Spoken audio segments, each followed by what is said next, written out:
Hi everyone. So it's the end of my second to last day in Ho Chi Minh City, and today I had a bit of a departure from doing things with my bestie. Partly because he'd already done this before. I went to the War Remnants Museum, and what an experience. I had to leave at some point, just one of the exhibition rooms, because I was just overwhelmed with sadness and anger and horror. Truly. The two rooms that are on the first floor, they are war crimes and the effects of Agent Orange, and they're really shocking. So if you go there, prepare yourself. But it's necessary as part of our education. Partly because, sorry, I'm just trying to get it in a good position because there's a stripe of light on either side. Partly because what we're taught about the so-called Vietnam War, the American War, is that somehow it was against communism, right? And that it was a kind of misled but originally worthy war. It's anything but, and it was genocidal. And we see these repeated forms of genocide being played out across the globe, as well as invasion. I carried that with me, and I looked at the different exhibition rooms, including the one called Historical Facts, which makes connections between what started off as a national liberation movement, independence movement, to throw off the yoke of European colonialism under the French. The French tried to claw back their territorial control of Vietnam with the help of the US.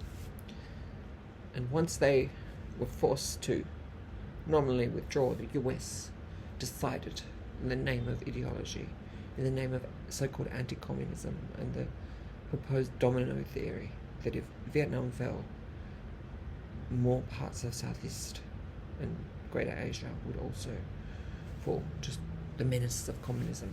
The true menace here, of course, was the imperial power. And the US just took off from where the old power had, with the most monstrous forms of devastation of countryside, killing of women and children, torture. All of that's documented. And yet the Vietnam War, as it's known outside of Vietnam, is so romanticized at times, and only a vision from the superpower is told. It's really important as a lesson of 20th century history that we pay attention. Yeah. And of course, first and foremost for me right now is what's happening with Venezuela, and obviously what has been unfolding for the last few years in Palestine as well. It makes me so angry, the absolute monstrosities that the Western powers perpetrate in the name of things like democracy, order, fighting terrorism, crime, and that kind of thing, when they're, as my brother said, the greatest forces of terrorist evil, United States in this case, known to us.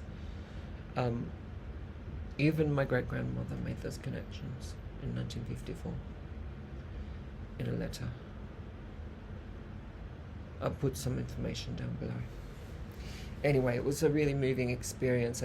I don't regret going. It was really important for me to check out this museum, and I do thoroughly recommend it. But I do also think that you need to take your time and pace yourself out. My friend who's born here in Vietnam had already gone,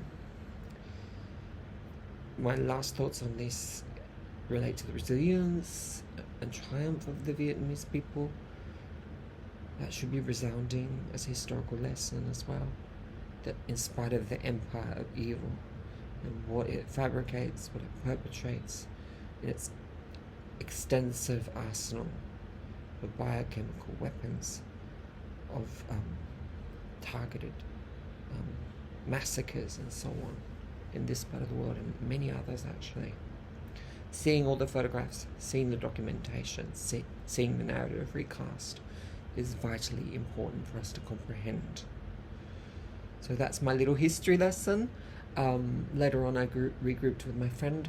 We went also out for dinner again. We went to District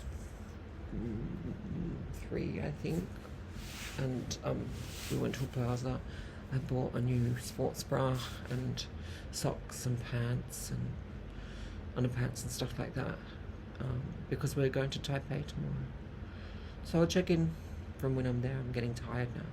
I'm going to prepare for bed. But yeah, that's me reporting back on the second to last day in Vietnam. Take care, everyone.